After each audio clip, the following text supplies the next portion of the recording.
আসসালামু আলাইকুম সুপ্রিয় দর্শক, আশা করি মহল্লার রহমতে আপনারা সকলে ভালো আছেন। আজকের ভিডিওতে আলোচনা করব অন্ডকোষের ব্যথা হলে অন্ডকোষটা যদি খুব বেশি পরিমাণে ফুলে যায় বা অন্ডকোষ যদি খুব বেশি পরিমাণে ঝুলে যায়, এর পাশাপাশি অন্ডকোষের নার্ভগুলো যদি দলা পেঁচিয়ে যায়, এই সমস্যাগুলো কি কি কারণে হয়ে থাকে এবং এই সমস্যার ট্রিটমেন্ট প্রসেস নিয়ে আজকের ভিডিওতে আলোচনা করব।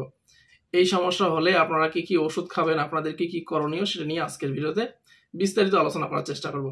প্রথমেই বলবো, এই অন্ডকোষের ব্যথা হওয়া বা অন্ডকোষ ফুলে যাওয়া, এর পাশাপাশি অন্ডকোষটা খুব বেশি পরিমাণে ঝুলে যাওয়া এবং অন্ডকোষের যে নার্ভগুলো সেটা দলা পেঁচিয়ে যাওয়ার কি কি কারণে হয়ে থাকে, এরপরে সেই ট্রিটমেন্টটি সম্পর্কে আপনাদের সামনে আলোচনা করব।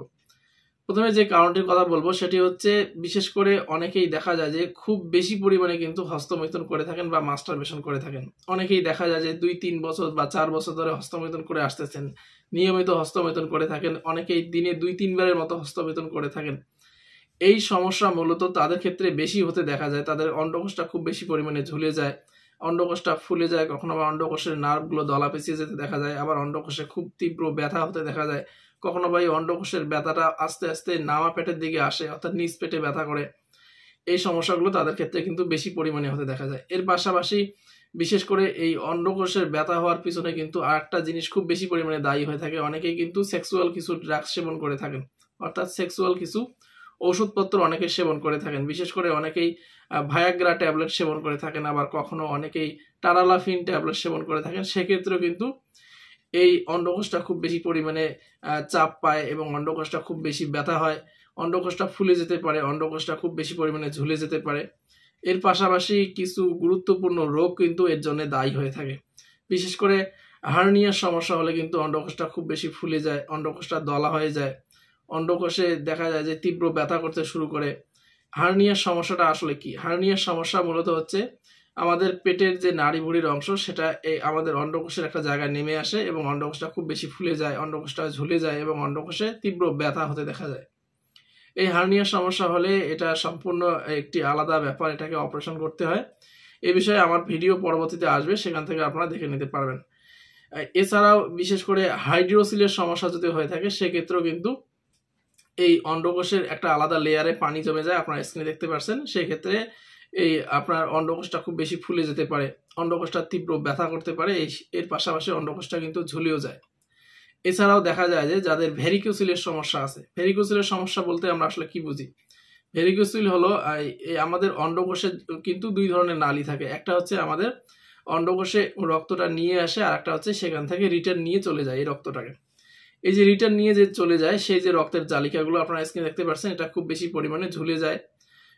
এই অন্ডকোষে এই জায়গাটা কি হয়, এটা এইখানে কিছু ভাল্ব থাকে, যে ভাল্বগুলো রক্তগুলোকে উপরের দিকে নিয়ে যেতে সহযোগিতা করে থাকে। সেই ভাল্বগুলো যখন দুর্বল হয়ে যায়, সেক্ষেত্রে এই জায়গাটায় রক্তগুলো জমে থাকে। এটা কিন্তু খুব বেশি পরিমাণে হাত দিলেই বোঝা যায় যে কেঁচোর মতো হয়ে থাকে, অনেক সময় ওয়ার্মের মতো কিন্তু হাত দিলেই বোঝা যায় যে এই রগগুলো খুব বেশি দলা পেঁচিয়ে থাকে, মোটা হয়ে যায়, সেখানে রক্ত জমে থাকে। সেক্ষেত্রে কিন্তু এটা তীব্র ব্যথা করে, অন্ডকোষটা ঝুলে যায়, আবার অন্ডকোষটা কিন্তু ব্যথা হতে দেখা যায়। এটাকে মূলত আমরা ভ্যারিকোসিলের সমস্যা বলে থাকি। এর পাশাপাশি আরো কিছু গুরুত্বপূর্ণ রোগ এর জন্য কিন্তু দায়ী হয়ে থাকে। বিশেষ করে এসটিডি। এসটিডি হচ্ছে সেক্সুয়াল ট্রান্সমিটেড ডিজিজ। এর পাশাপাশি এসটিআই, সেক্সুয়াল ট্রান্সমিটেড ইনফেকশন। এছাড়াও আরটিআই, রিপ্রোডাক্টিভ ট্র্যাক্ট ইনফেকশন। এই যে 3টি রোগের কথা বললাম, এই রোগগুলো মূলত মহিলাদের শরীরে থাকে। মহিলাদের শরীরে কিন্তু এটা কোনো রকম কোনো ইফেক্ট করে না, কারণ তাদের শরীরে তো আর অন্ডকোষ থাকে না। এই সব মহিলাদের সঙ্গে যারা ফিজিক্যাল রিলেশনে থাকেন, সেক্সুয়াল অ্যাক্টিভিটি করেন, সেক্ষেত্রে তাদের শরীর থেকে এই পুরুষদের শরীরে এটা চলে আসে এবং এটা তীব্রভাবে এই পুরুষদের শরীরে কিন্তু ইনফেকশনটা ছড়ায়। কারণ পুরুষদের শরীরে যেহেতু অন্ডকোষ থাকে, সেক্ষেত্রে তাদের শরীরে এই ইনফেকশনটা ছড়িয়ে পড়ে। অন্ডকোষে অনেক সময় দেখা যায় যে রক্তের সঞ্চালন ঠিকভাবে না হওয়ার কারণে কিন্তু এই সমস্যাটা হতে পারে।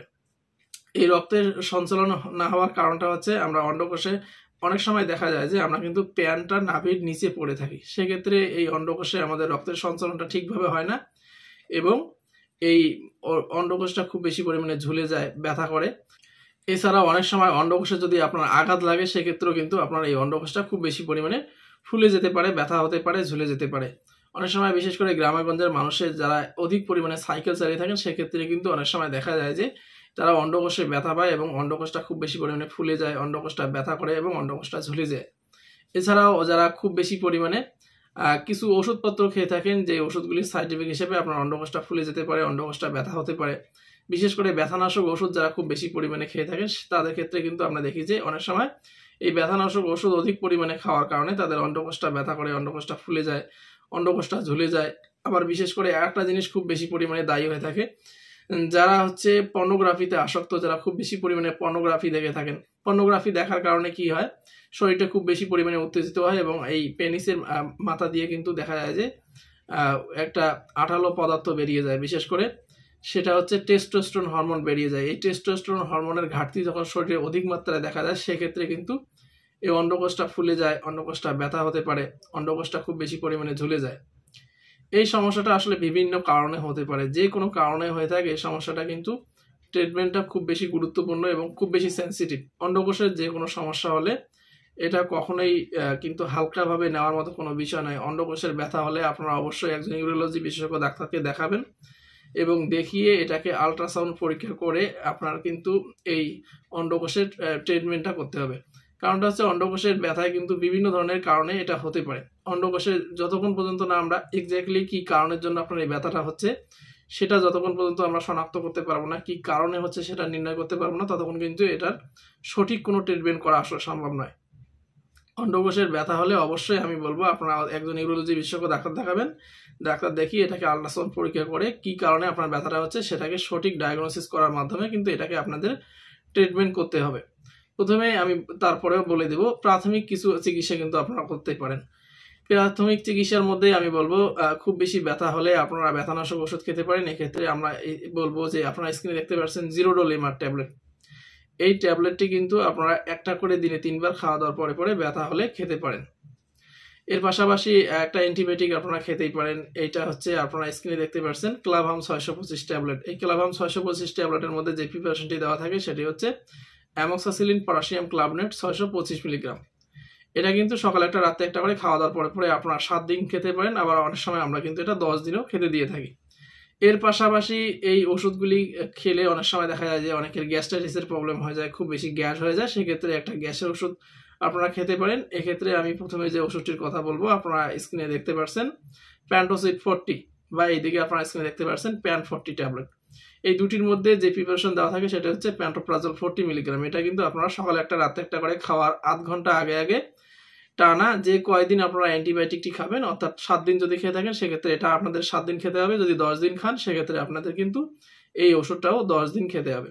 এর পাশাপাশি আরও কিছু বিষয় যেটা আমি বলবো খুব বেশি গুরুত্বপূর্ণ, সেটা হচ্ছে আপনাদের কিন্তু কয়েকটি জিনিস বাদ দিতে হবে। প্রথমে যে জিনিসটা বাদ দিতে হবে সেটা হচ্ছে আপনাকে হস্তমৈথুন করা একদম বন্ধ করে দিতে হবে। হস্তমৈথুনের যে বাজে অভ্যাস সেটাকে আপনাদের কিন্তু ত্যাগ করতে হবে। এর পাশাপাশি আপনাদের কিন্তু প্যান্টটা কখনোই আসলে নাভির নিচেই আসলে প্যান্ট পরা যাবে না। প্যান্টটা সবসময় নাভির উপরে পরার চেষ্টা করবেন। সেক্ষেত্রে আপনাদের অন্ডকোষের মধ্যে রক্তের যে চলাচল, রক্তের সঞ্চালন সেটা ঠিক হবে এবং অন্ডকোষটা অনেক সময় দেখা যাবে যে আপনার এই সমস্যাটা আসলে সলভ হয়ে যাবে। আপনাদের শরীরের কিন্তু যত্ন নিতে হবে। যে কোনো মূল্যে কিন্তু আপনার এই টেস্টিসটাকে আপনাকে ভালো রাখার চেষ্টা করতে হবে। এর পাশাপাশি আমি বলবো যে এই আপনার টেস্টিস যদি নষ্ট হয়ে যায় সেক্ষেত্রে কিন্তু বিভিন্ন রকমের ঝুঁকি হতে পারে। টেস্টোস্টেরনের গুণগত মান নষ্ট হয়ে যায়, সেক্ষেত্রে আপনার ইনফার্টিলিটির সমস্যা হতে পারে, অর্থাৎ পুরুষ বন্ধ্যাত্বের সৃষ্টি হতে পারে। অন্ডকোষে যদি আপনার ব্লাড সার্কুলেশনটা ঠিকভাবে না হয় সেক্ষেত্রে আপনার অন্ডকোষটা একদম ড্যামেজ হয়ে যেতে পারে, সেক্ষেত্রে আপনার কিন্তু জীবনের ঝুঁকি থাকতে পারে। এই অন্ডকোষের যে কোনো রোগ হলে খুবই সেন্সিটিভভাবে এটাকে দেখতে হবে এবং এটা আপনারা নিজেরাই কোনো ট্রিটমেন্ট করতে যাবেন না, কারণ এটা বিভিন্ন রোগের কারণে হতে পারে। আমি একটু আগে আপনাদের বললাম, অবশ্যই আপনারা চেষ্টা করবেন একজন ইউরোলজি বিশেষজ্ঞ ডাক্তার দেখিয়ে এটাকে সঠিক ডায়াগনোসিস করে, সঠিক ডায়াগনোসিস করার মাধ্যমে সঠিক কারণ নির্ণয় করে এটার চিকিৎসা করার চেষ্টা করবেন। এছাড়াও আপনারা যদি কোনো রকম সমস্যা হয়ে থাকে সেক্ষেত্রে কিন্তু আপনি আপনার সমস্যাটা আমার কমেন্ট বক্সে কমেন্ট করতে পারেন। সেক্ষেত্রে আমি চেষ্টা করবো আপনাদের সঙ্গে যোগাযোগ করে আপনাদের প্রত্যেকটা কমেন্টের উত্তর দিব এবং একটা ট্রিটমেন্ট প্রসেস আপনাদেরকে দেওয়ার চেষ্টা করবো। সেক্ষেত্রে আপনাদের অনেক অংশে কিন্তু আরাম হয়ে যাবে। আজকের ভিডিওতে যে বিষয়গুলো নিয়ে আলোচনা করলাম এটা যদি আপনারা একবারে বুঝতে না পারেন ভিডিওটি আরেকবার দেখতে পারেন, সেক্ষেত্রে আপনারা ভালোভাবে যখন এই বিষয়গুলি বুঝে যাবেন সেটাকে ভালোভাবে ফলো করার চেষ্টা করবেন। আজকের ভিডিওটি যদি ভালো লেগে থাকে ভিডিওতে অবশ্যই একটা লাইক করবেন, আপনাদের বন্ধু-বান্ধবের সঙ্গে শেয়ার করতে পারেন, সেক্ষেত্রে তারা উপকৃত হবেন। এর পাশাপাশি আমার ভিডিও যদি ভালো লেগে থাকে, আমার উপস্থাপনা যদি ভালো লেগে থাকে, আমার এরকম গুরুত্বপূর্ণ ভিডিও প্রত্যেকদিন দেখার জন্য আমার চ্যানেলটি অবশ্যই সাবস্ক্রাইব করবেন। দেখা হচ্ছে পরবর্তীতে আরো কোনো গুরুত্বপূর্ণ আলোচনা নিয়ে। ততক্ষণ পর্যন্ত আপনারা ভালো থাকবেন, সুস্থ থাকবেন। ধন্যবাদ।